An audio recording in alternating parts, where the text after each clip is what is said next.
एक आदमी बर्फ बनाने वाली किसी कंपनी में काम करता था। वो हर रोज कंपनी बंद होने से ठीक पहले कंपनी के कुछ हिस्सों के चक्कर लगाया करता था।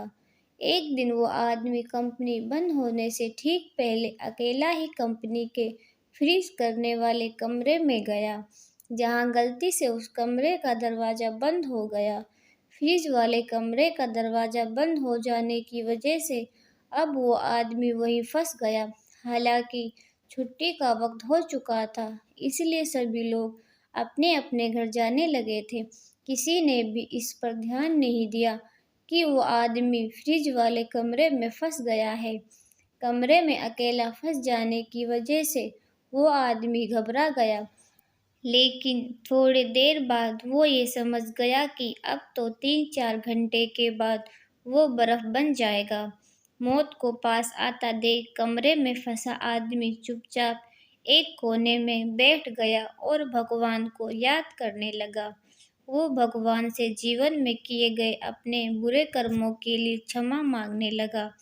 उसने भगवान से कहा कि हे प्रभु, जैसे तुमने प्रहलाद को अग्नि से बचाया और अहल्या को पत्थर से नारी बनाया, वैसे ही अगर मैंने अपने जीवन में कोई भी अच्छा काम किया हो तो मुझे बचा लीजिए, क्योंकि मेरे परिवार में मेरे अलावा कोई भी कमाने वाला व्यक्ति नहीं है।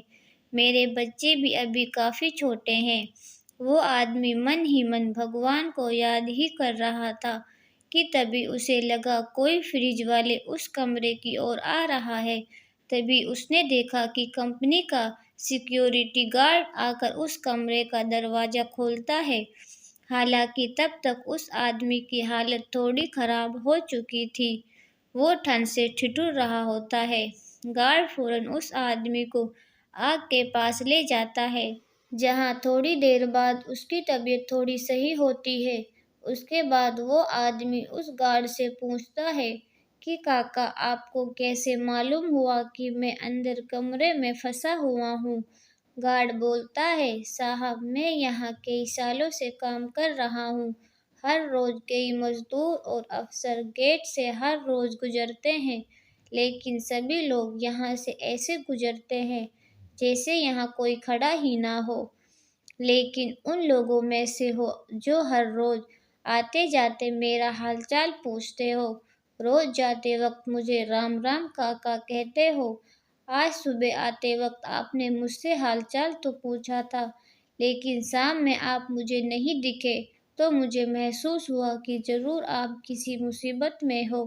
फिर क्या था? उस आदमी ने सोचा कि केवल हंसकर आते जाते हालचाल पूछने और राम राम कहने की वजह से आज मेरी जान बच गई।